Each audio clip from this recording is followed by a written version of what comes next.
The reason that I asked that question is that welcoming others is about welcoming the people who are hardest to welcome.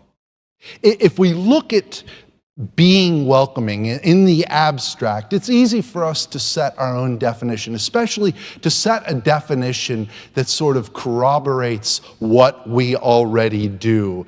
It's easy to define it in such a way that we welcome those who we would have already been welcoming or inviting over anyway.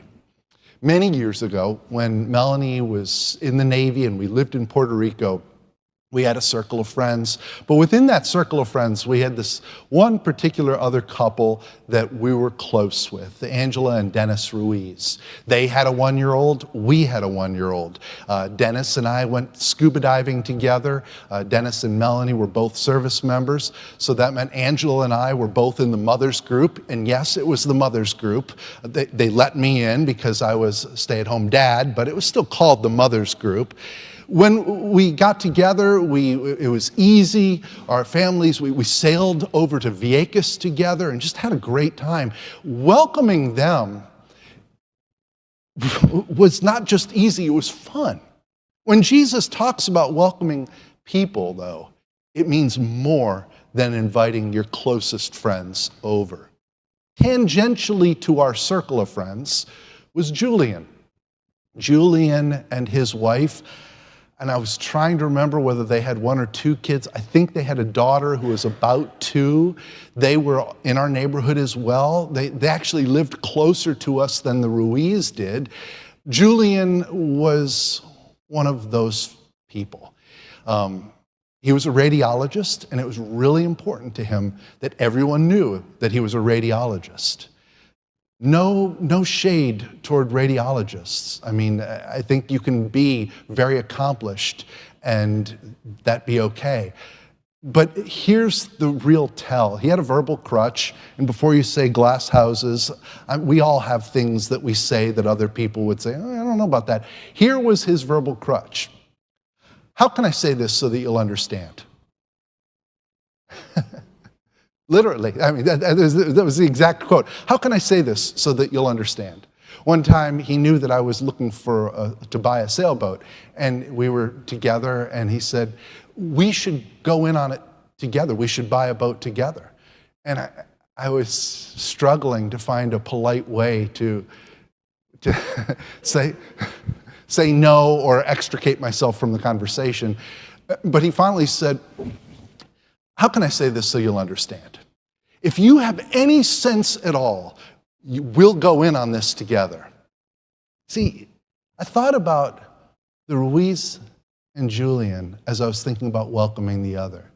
See, Jesus doesn't tell us to only invite our closest friends over. Jesus doesn't say only be close with those who you already have a common language, have shared inherited beliefs, have shared politics. Jesus tells us to invite the one with whom we disagree, the one who inherited a completely different ideology and worldview, to invite and welcome those who we don't understand. Jesus tells us to invite those who don't look like us, sound like us, act like us, aren't like us. This idea of welcoming is supposed to take us out of our comfort zone. It's supposed to take us into uneasy territory. Hospitality is a common theme throughout Scripture. There are all kinds of cultural expectations baked in. And when we see scriptural descriptions of inviting the other, there are all kinds of things about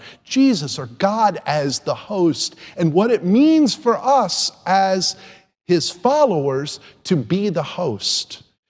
In Matthew 10, we find this explicit calling to exhibit radical hospitality and welcome all. Welcome the stranger, welcome one another, welcome those with whom we disagree, welcome those who sound different, those who have verbal crutches different than Julian's or the same, welcome those who believe different things. When the search committee, I'm looking for members of the committee, when the search committee finishes their work, welcome the new minister and welcome people as you would have them welcome you. Don't be afraid of welcoming people. Don't be afraid of the differences. Fear is not of God. Don't fear others or strangers or people who are not yet even friends. Greet everyone with the warmth and kindness that they could be Christ in disguise. Our reading comes from what's called the missionary discourse in Matthew chapter 10. It begins in the latter part of verse 5, and it goes through the end of the chapter. That first part is where Jesus gives some instructions through verse 15 about where the disciples are supposed to go. He's telling them what they're supposed to do as his followers. And after that, he told the disciples a little bit about what was going to happen to them. This was in verses 16 to 23. Gave them just a little bit of a warning about the challenges and the travails that would be ahead of them.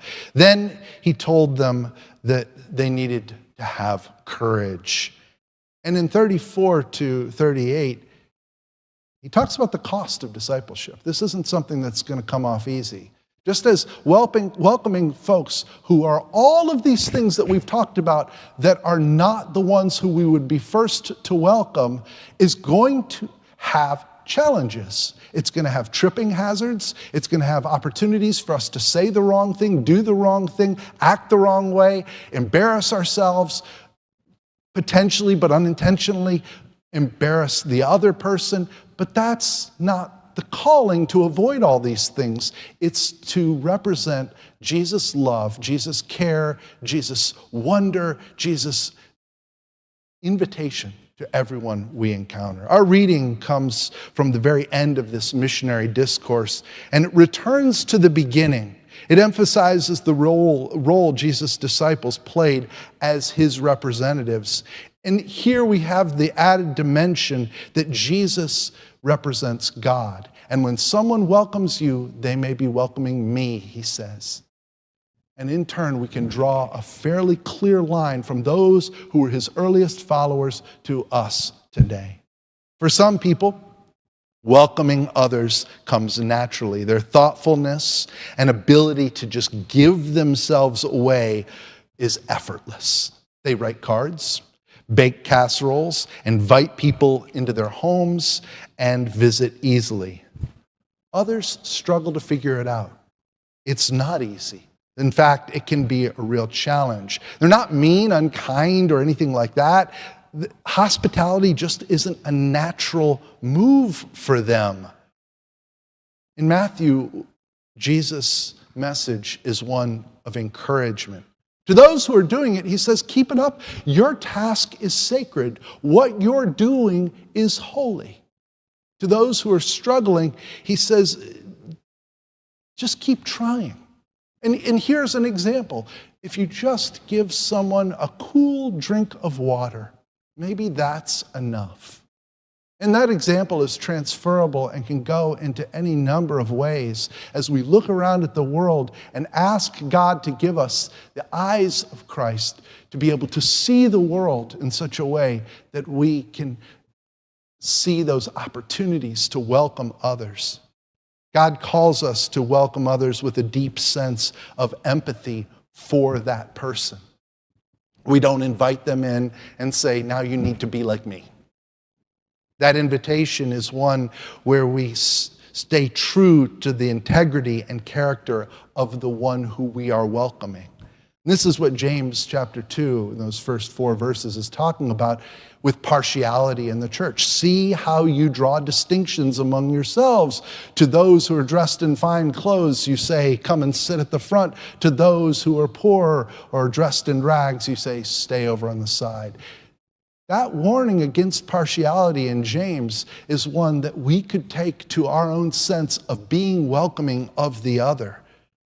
For the earliest Christians, the original audience of Matthew's gospel, the faith journey involved gradually acquiring Jesus' characteristics. Juan Luis Segundo describes those earliest Christ followers as being part of a learning church. Think about that. The disciples gathered around. They were a learning church. And when people ask backward questions, it means they're trying to unlock what it means to be a Christ follower. And that was all baked into this interplay in Matthew 10 and those earliest followers of Jesus. And we do the same thing. When we respond to Jesus, begin walking on the journey to follow him, and then look for ways to live like him. Following him means exercising the kind of hospitality where we don't question who belongs to God. We stop looking at other people and picking and choosing who we welcome and why. Jesus loved people where they were, and he invited them into the joy of his journey of transformation. Jesus didn't use coercion to get his followers. He didn't use any tricks. He didn't try to manipulate people. He just loved them. And he calls us to do the same thing. In her book, Untamed Hospitality, Beth Newman writes about this and says, Christian hospitality isn't a private effort separate from one's politics or economics.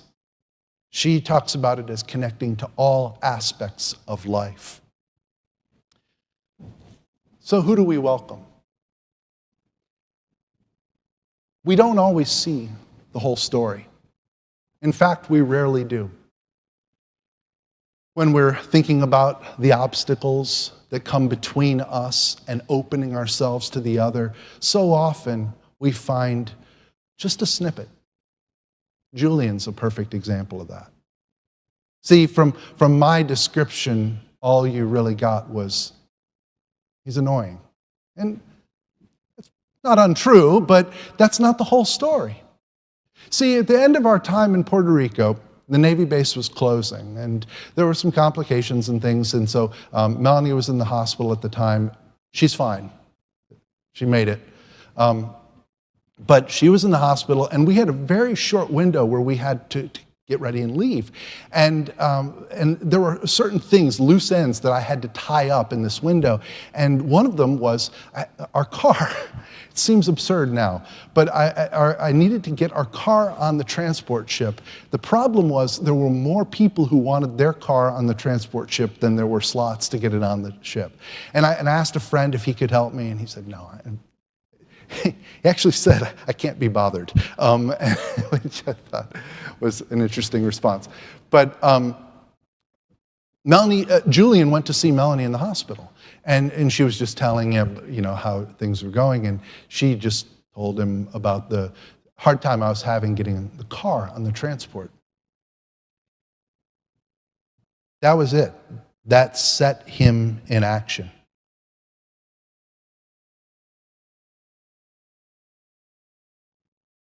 He was on it. Now, I don't know how. I don't know who he annoyed, who he pestered. I don't know how he accomplished it, but he got our car on that ship. God works in mysterious ways. God works through unlikely agents. Often, we may be entertaining Christ. Often, we may be entertaining angels. Welcoming strangers means welcoming everyone. And in the end, God might work through them to welcome us. Amen.